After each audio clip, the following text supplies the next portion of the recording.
In this video, I want to share with you my involvement as a director in a small part of the massive puzzle that was the rebrand for UK mobile phone network EE earlier last year. I'll tell you how I got the job, what I did in prep for the shoot, what I did on the shoot day, and what my involvement was in the post-production part of it all. I'm Scott Peters, a director and sometimes cinematographer based in London, England. And if you want to see more breakdowns and videos like this one, then make sure to give this video a thumbs up and click subscribe if you haven't already for plenty more to come. I first heard about the possibility of this job less than 2 weeks out from shooting. Having had a stressful first half of the year and with what looked to be like a quiet summer approaching, I'd accepted I probably wasn't going to be working over the warmer months, and I was quite happy with that.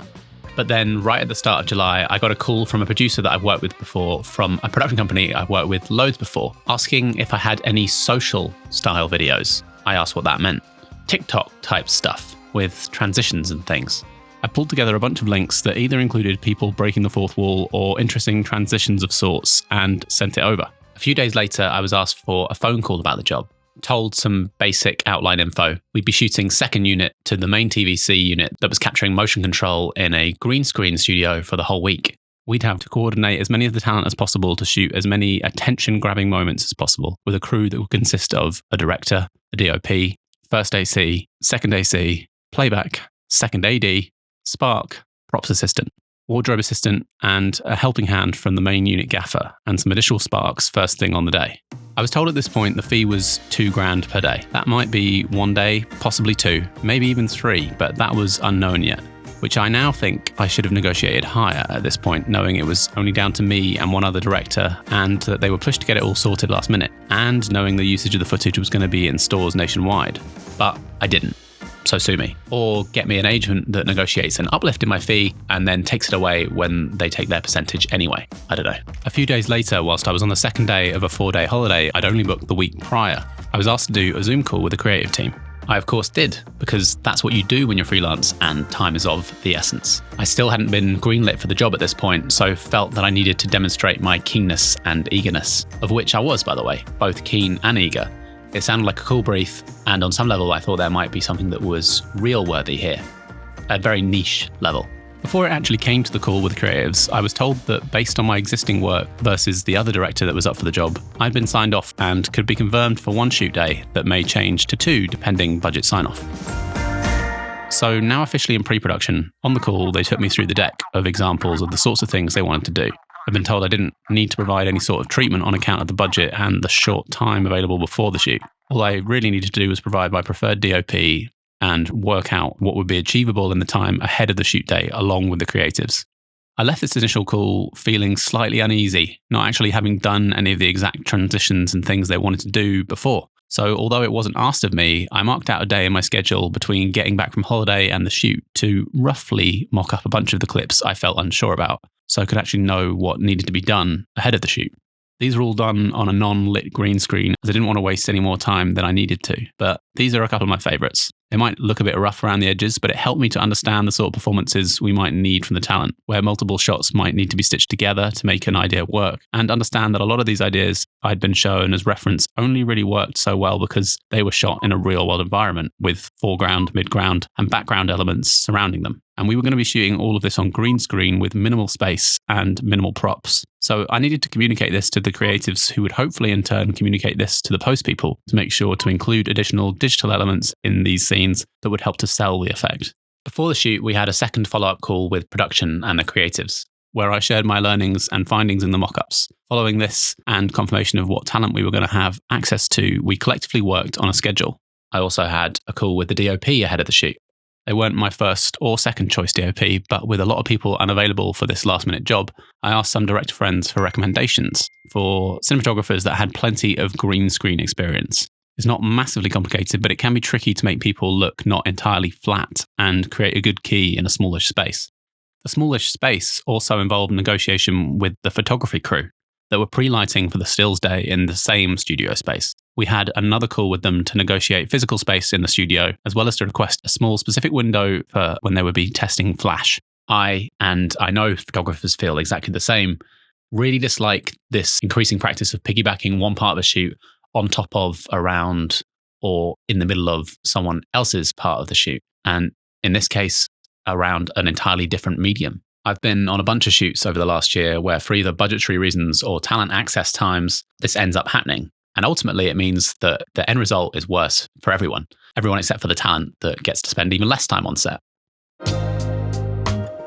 The shoot itself was in the incredibly well-catered Alva West Studios in London. Our agreed floor plan with the photography department looked like this, and the schedule for the day looked like this. But as is often the case, I got there 45 minutes early, partly to make sure I was the first there to answer any questions on set, but largely to avoid traffic chaos in and around London. We weren't on camera at 9, it was nearer 10. Lunch didn't end up being as long as scheduled. This was only done in the first place to shoot around the stills department's flash test, and I think we wrapped somewhere closer to 8 p.m, and even then we still didn't get everything we wanted to get, but at least our schedule wasn't as ridiculous as the TVC's unit. Look at that. And they were shooting every day that week. We were shooting a lot of action on camera, and they wanted us to get as many things ticked off the list as possible without having to pay for a second full shoot day. The things that held us up were lighting tweaks, mostly because of the small-ish space we had confining us to not be able to move quickly between wide and mid shots when shooting in a 9:16 aspect ratio to allow for store screens and social media use.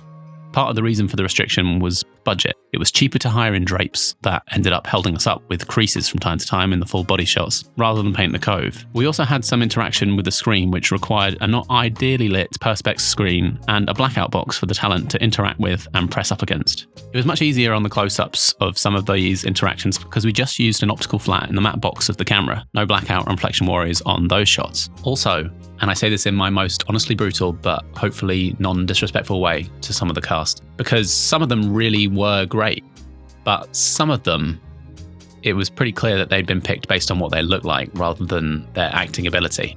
Maybe they'd been casting for stills before they'd cast for motion, I don't know, but that held us up a fair bit. Some of them just were not good at taking any type of direction. And yes, a good director never blames their actors.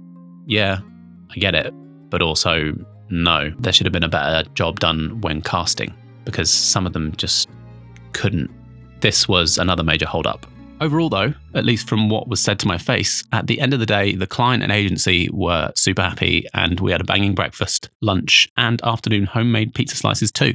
So I was happy. This was meant to be one of those jobs that once I was wrapped on the shoot day, that was it for me.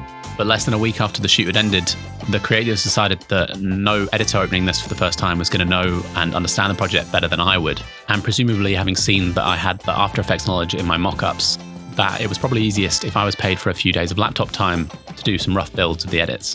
Assets were being created for as and when they might be needed, so there was nothing being made for an actually specific purpose in mind at that moment. Messaging didn't exist, and I hadn't been privy to the full rebrand scheme and assets, so I just put things together in a way I thought could best give the idea of what they could be in the signed-off budgeted time I'd been given to do so. We can always use more time. One asset that wasn't quite working for me was this clip of a guy throwing a piece of popcorn at the screen.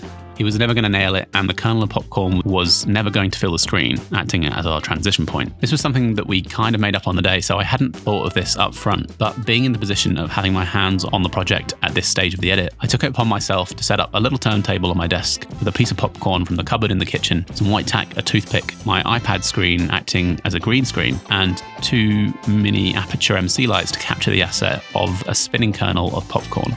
At the end of the 3 days that they ended up budgeting for me to work on the project, I made a presentation to everyone, including the production manager based at the post house that was going to be handling the final deliverables, showing what I'd done, why I'd done it, and the state I'd left everything in for whoever was picking this project up later down the line. You already know I ended up with $2,000 as a director's buyout, but when it came to the post, I really didn't want to do it. So when I was asked my day rate, which would normally have been around this time £500 per day for After Effects work, I said £600, hoping that they might say no, and worst case scenario, I'm getting paid more money for working. Again, hindsight. I'm sure the actual post house would have been charging around £1,000 a day for this sort of work, and I should probably have asked for a bit more, but I'm an idiot. However, it brought my earnings from this job up, even if I had to put in more days to achieve it, to a total of £3,800, an amount I was happy with in a month I was planning on not earning anything. If you enjoyed this breakdown behind the job, check out this playlist for more just like it on commercials, television shows, and even music video sets. And if you still haven't, make sure to subscribe for more semi-helpful tips and interesting insider industry knowledge.